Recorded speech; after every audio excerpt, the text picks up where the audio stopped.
Well, happy Sunday, good afternoon. It is a fantastic day out here. Today's a little bit of a different kind of a video. As we said previously, we don't do work on Sundays. That's just part of what we want to do, how we want to run things. But I thought today we might take a little bit of an opportunity to talk about a really, really important question. And that question is this: why are we even doing this? So it's a question that, well, we've frankly have asked ourselves quite a bit. You know, the decision to move out into the country, the decision to try to raise your own food, to grow things in a garden, to raise chickens, to really to do things what seems like the hard way, at least the way by most people's standards would be today, seems like that's really just kind of a strange and puzzling kind of decision. Well, it sort of is. But for us, there's a big story behind that. And we thought that here as a part of the 40-day homestead challenge, it would be important for us to talk about it. Because let's face it, this is not for everybody. And well, we're not trying to force our choices or our decisions on you. But if you look at this and you take inspiration, kind of like we did with some other people where we watched their lives or we talked with them or we read some of their books and took inspiration from them, well, then maybe it's helpful to you. So let's talk a little bit about why we're doing this.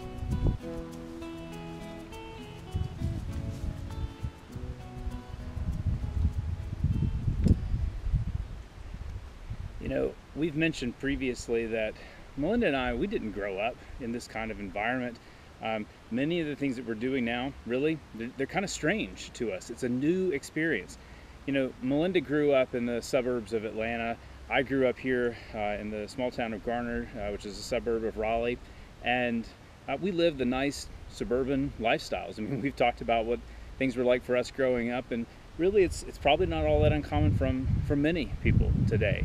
But you know, as we moved along in life and as we got married and as we started to have children and grow our family, you know, we didn't experience this calling or this feel or this tug all at one time. It was really just a series of small decisions, and it came about in a lot of questions. And one of those questions for us was, what's in the food that we're putting in our bodies? And frankly, where did it come from? That's something we didn't know. We couldn't answer. Now, I don't want you to misinterpret that. We didn't think we were eating poison. We didn't think we were eating poorly. We actually thought we were doing pretty well. We ate what we considered healthy. We ate a lot of fruits or sometimes vegetables. We tried to get the right kinds of things, the whole wheat kinds of stuff. But you know, it was good. Those were good changes. But we still asked more questions. And the more questions we asked, the less satisfied we were with the answers. It's like this. I want to ask you a question. Think for a minute about your life. Are you rushing around? Do you hurry from this activity to the next? Do you find yourself sitting in traffic a lot of the day? Do you just feel tired and stressed out all the time? That was me. That is exactly where I was. And frankly, I just did not like it. And I was presented with an opportunity a few years ago to be able to start my own consulting practice. And when I started that, and look, it's not easy, and you know, I'm not the best maybe in the world, but I work hard and I feel like I do pretty well. But you know, it was really eye-opening to me. It started making me realize that, wow, you know, I can actually take the reins and I can determine direction in my life. You know, I don't have to work for somebody else. I can determine what it is that I'd like to do. And that was an eye-opener for me. And we started looking at that in other aspects of our life. I mentioned about the food a little while ago, but also really just about our time. How do we spend our time? How are we raising our children? For us, one of those questions led us to start trying to homeschool. You know, Melinda is very skilled as a teacher. She spent about 8 years teaching in public schools. She has the degrees, including a master's degree. So she's really knowledgeable and she knows what she's doing. But she felt that tug to want to be at home with our kids so that we could spend that time with them. And we were actually in a position to be able to do that. And as a part of that call, we felt called to homeschool. Now look, again, I'm not trying to force my choices or our choices on really anybody. If you like homeschooling, great. If you don't, and you want to have your kids attend public school, fantastic. If you want to do private school or whatever other options are out there for you, that's fine. But for us, homeschooling was a good option. And it fit with that theme of trying to figure out how can we take more of a stronger hand in determining which direction our family was going in. So in some respects, we were starting to try to check out of the rat race. You've heard of the rat race, right?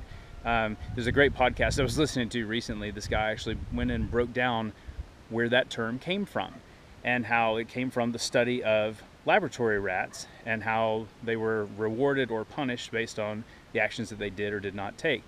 And he said, people started to look at that and compare that to the way we live. And really, the rat, he just didn't have any choice whatsoever in determining the outcome, the direction. All of the choices were made for him. He lived inside of a system. And he said, I didn't want to live like that. I actually wanted to be able to determine more of my own direction, to live as I felt I should or could live. We would call that liberty. And that's something that is really important to me and important to our family. We want that ability to be able to choose how we live, choose how we raise our food. If we want to do things all organic, which we're trying very hard, then we want to be able to do that. We don't want to have to eat food that's been tainted with some kind of chemicals. If we want to raise chickens, we want to be able to do that and do it right here. And we are.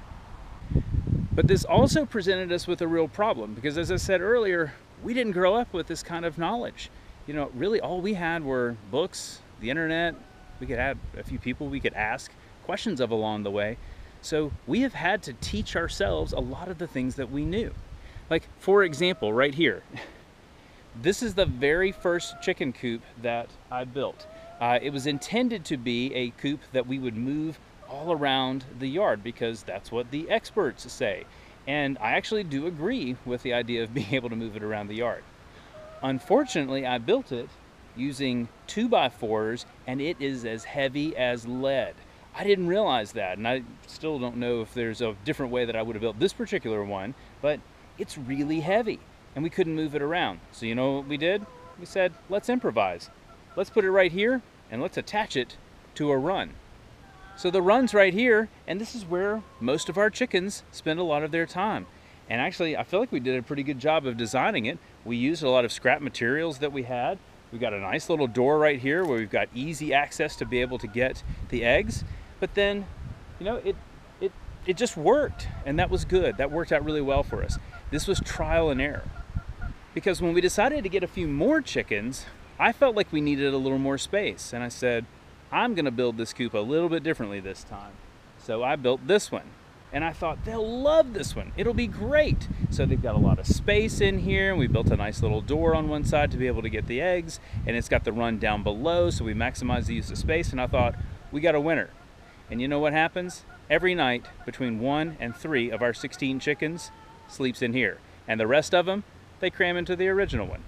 So that's what I'm talking about. We're constantly trying to learn. So when you choose to live this way, you're actually really saying, look, I'm stepping out in faith, I'm stepping out a bit in ignorance, but I'm gonna step out with as much confidence as I possibly can, knowing that I can figure out the answers to these problems. I'd never built chicken coops before. Now I've built 1, 2, and now 3 different coops, and that is my mobile coop. And you know what? I built it out of lighter materials, and it actually really can move all around. Okay, so it's not quite finished yet because we decided to use it to hold a lot of our seedlings while we're getting the garden started. But as soon as we're done with that, we're gonna put some chickens in there and we're gonna begin moving it around the yard. So you're probably asking, well, why in the world would you even move chickens all around the yard? Well, I'm glad you asked. It's because the land needs to be healed. You see, this has been a working farm, or at least a part of a working farm, for probably a couple of 100 years or more. And the land, at least with the way it has been farmed, a lot of tobacco strips the nutrients out of the soil. It is not all that healthy. It's okay, it's not super bad, but it could be a lot better. And one of the reasons we want to get the land healthier is because when you do, then it makes the process of growing the food not only a little bit easier, but it also makes it taste better and ultimately a bit healthier. And that's where the chickens come into play. By moving them around, they're doing what chickens do. They scratch and they peck and they poop and they put nutrients back into the soil. And by doing that, they're encouraging good, healthy growth. Now, if you're still with me, I really appreciate you still being here and watching, because there's more to the story. You see, healing the land is one thing so that you can produce great food. Look, vegetables, fruits, things that, well, some things that we love to eat, some things that we've never eaten. But in order to get there, you've got to have water. And you know, if you've watched some of our videos, that we put in this water cube a few weeks ago. And as a result, we are collecting rainwater. Now this is amazing to me. And I gotta say, I can't believe that I haven't done anything about this before in my life. This is water that is falling out of the sky. It falls onto a roof. It goes down a pipe and it sits in a tank. If it rains 1 inch, whether that's today, over the course of a week, whatever, it doesn't matter. If it just rains 1 inch on this particular roof, we'll collect 177 gallons of water. That's amazing, right? I mean, it's just water that just fell out of the sky, and we got to collect it and we can use it. And that works out really well, because otherwise we got to pump water uphill. So we felt the call to live differently, and we moved out here into the country, and we're here where we're trying to heal the land, and where we're trying to grow better food, and where we're collecting rainwater to make that happen. And again, I just come back to the question of, why would we do all of this? We're just trying to take a little bit more of a stronger hand in determining the direction that we choose to go in. So we can live a little bit more like the way we felt we're supposed to live. And so that brings us right back here to this chicken coop. And every single day, and do this right here.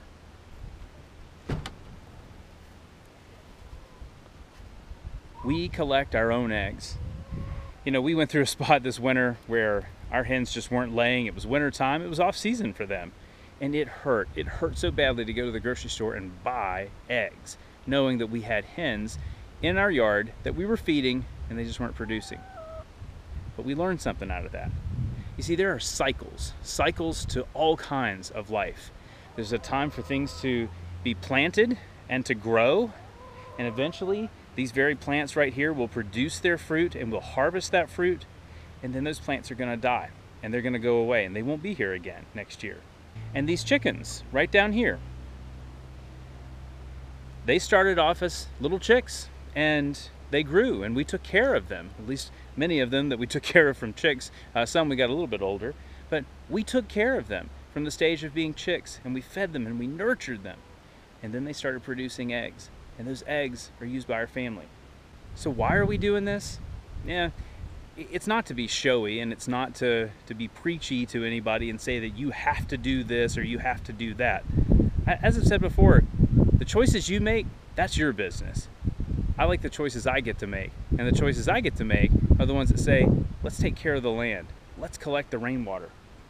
Let's raise and then harvest eggs from our own chickens. Let's live the way that we feel God called us to live, to be connected to this piece of land right here.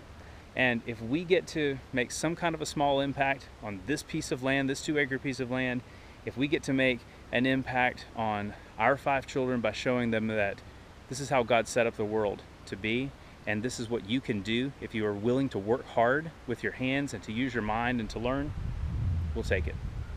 Well, that's it for today.